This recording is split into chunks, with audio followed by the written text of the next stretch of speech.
Hi guys, my name is Bella, or Abstract Realist if you follow me on any social media. I'm a multimedia artist and a graphic designer. This is my first time showing my face on YouTube. I have been making some AMVs for a little while for some of my favorite shows. I have a new one coming out for Gotham, one of the ships on there pretty soon. But right now, I would like to speak a little bit about one of my passions, and that is Etch-A-Sketch art. Yeah? After one of my latest tweets, it was brought to my attention that a lot of people are really just mind-boggled by the idea of making art on an Etch-A-Sketch. And I just wanted to do a quick little, tutorial, you might want to call it, I guess. Just my thoughts and just going through the process of what I do to make these pieces. This is not my first one. This is probably my 7th Etch-A-Sketch portrait, I think. I did a really cool one the other day of this person who is just an awesome cosplayer, and I just love their work, and I was trying to just get some new Etch-A-Sketch art out there, and so that one is the one that really blew up and took off. This one, speaking of, is one of the actors, Robin Lord Taylor from Gotham, and it's pretty okay. I only did this one in a couple of hours last night, I believe. Just kind of I had a couple other things going on last night, so I started a little bit and then came back to it after a little bit, and then this one is okay.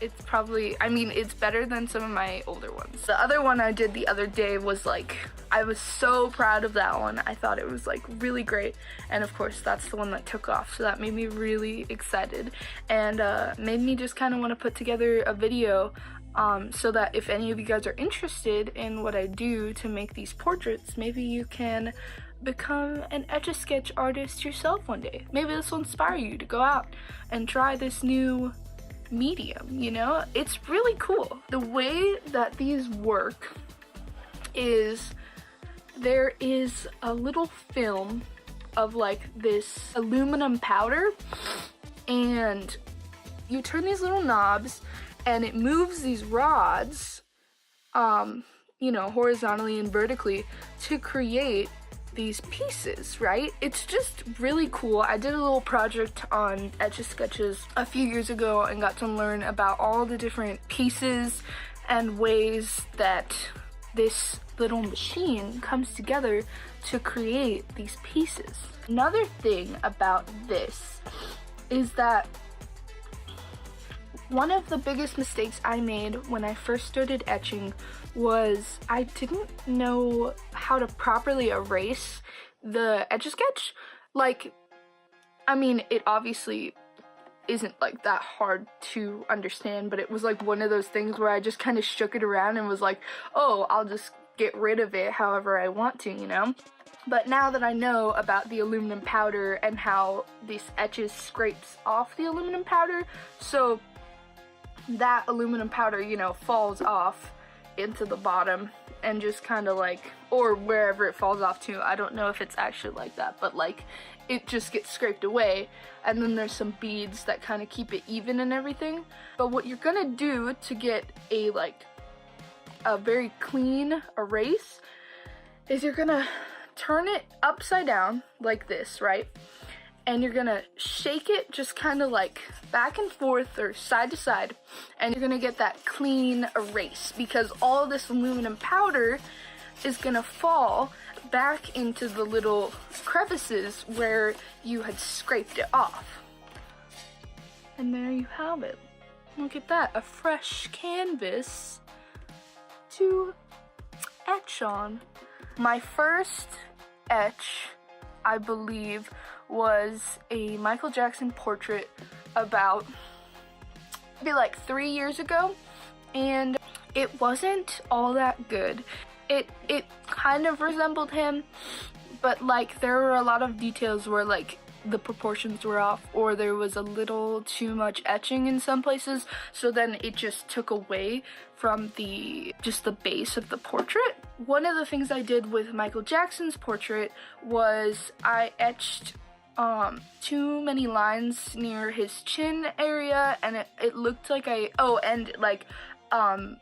his upper lip area, and it looked like I kind of gave him like a mustache and a beard, which is fine, except for the fact that he didn't have like any facial hair there, so it was just kind of weird, because I was trying, I believe, to do some shadow work, except I didn't really know how to do that yet, so I just kind of like, you know, scraped the rods around.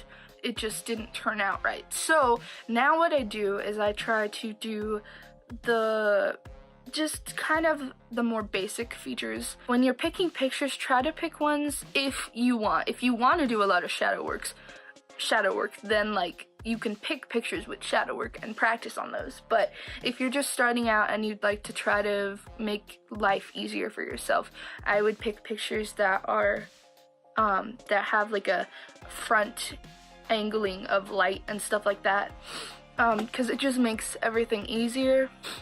Even if you just keep going at it, you don't have to be like this amazing artist or anything to etch on an Etch-A-Sketch. You just gotta know how. You just have to have some tips. You have to have patience. You really just have to be patient and not mess up. But yeah, so I think while I'm etching, I'll try to give out a few more tips and tricks, and you can just watch my process and see how it is to just kind of get some etches out there, you know? Thank you guys so much for watching. If you'd like to see some of my previous etchings and also just some of my other work, from digital portraits to acrylic portraits or anything like that, make sure to follow me on social media. It's Abstract Realist. The L is 1, and that's pretty much on all social media, from Instagram to Tumblr to Twitter to Wattpad even. Yeah, so have fun and enjoy. Okay, so first of all, I like to start with the eye. That is my personal preference, but the left eye is always the place where I start my pieces, because it personally for me is a great reference point for the rest of the drawing. So I've started by making a line in the Etch-A-Sketch to get to the point where I believe the eye would be. Now we're getting started on making this eye. I start by taking a look at my reference picture, which you're going to want to have nearby. You're going to look at that eye and study it a little bit. Just want to get all of those ideas kind of locked in your head, and then you're going to start going.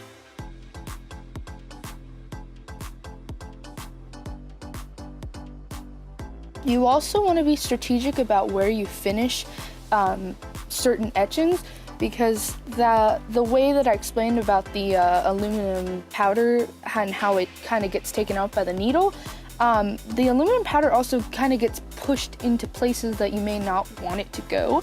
So I had to go over the eye a few times. If you add a little bit of an extra line somewhere that you don't want, you just make it so that it fits into your piece. You can always come back later. You mess up, don't stress, okay? What I do with the eyelashes is I kind of just do these movements. I kind of make them like triangles.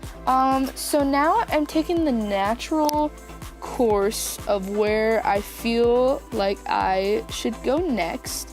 I studied Andrea's picture and decided that the nose would be the cleanest shot from her eye. You want to study the entire piece again.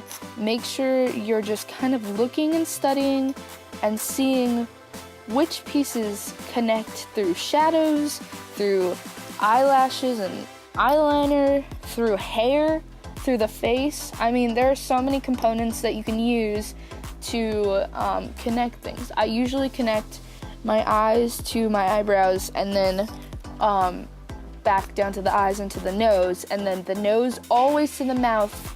And unless there's some very prominent shadow, I'll probably never go from the mouth to the chin. I'm working my way around the eye again. I found another connector through the shadow above her eye. When you're making your eyebrows, you're gonna want to study if they have like drawn on eyebrows, or if they have like more natural ones that might be like kind of separated, or just kind of like brushy, I guess. And you're gonna want to see which way the hairs in their eyebrows go. I typically brush the eyebrows to the right and to the left. On Andrea's, she has a few hairs towards the middle of her face that are kind of separated from the rest of her brow, so I tried to depict that. And then with the rest of the brow, I just follow the shape and brush the lines towards the outer edges. I've taken one of the more prominent shadows on her nose and used that to create depth, and now I was finding the line and the shape of her mouth. Now I'm just filling in the lips. The easiest way to fill things in is up and down or left to right, obviously. It's probably one of the most time-consuming parts and aspects of etching. Her chin was kind of defined, so I added a little bit of a chin there. And now I'm starting on her hair. And what I like to do, just to make my piece look a little more complete, is I like to outline the outer edge of the Etch-A-Sketch. That's also so I know where the hair and stuff is going to end, so I'm not caught off guard when I'm looking at my reference pic. And now I'm working on the outside of her face. I knew the hair was going to be quite tedious, so I was taking my time getting to that, because I do not like tedious work. I'm starting on the ear. I kind of, at this point, was getting a little impatient, so I started kind of just throwing down lines where I thought they would be.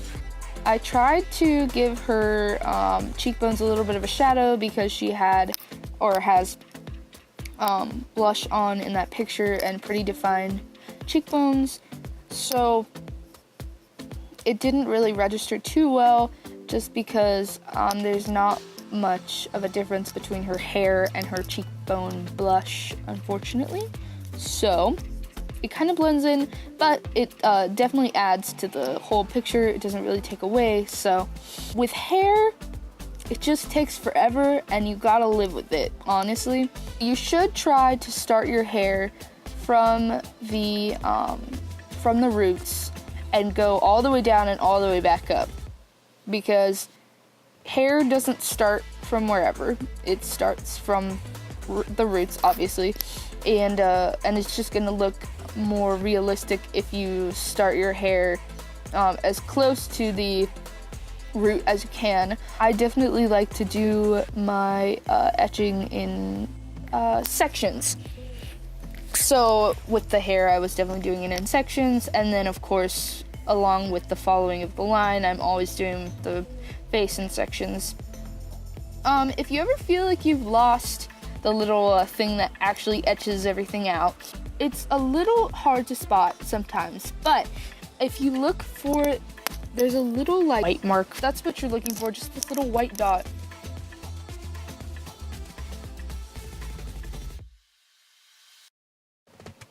But yeah, this was just kind of a look into my process. I don't think I have any more tips at the moment. If I do, I'll make sure to add them to the description at some point. Hey guys, I just wanted to say thank you so much for watching my first, normal video on YouTube. I really hope that these tips and tricks helped you out, or maybe even made you a little more interested in working on some Etch-A-Sketch art. I think it's like super dope, one of my favorite things to do, and definitely just something to kill time with. If you liked this video, It'd be super cool if you liked it or subscribed.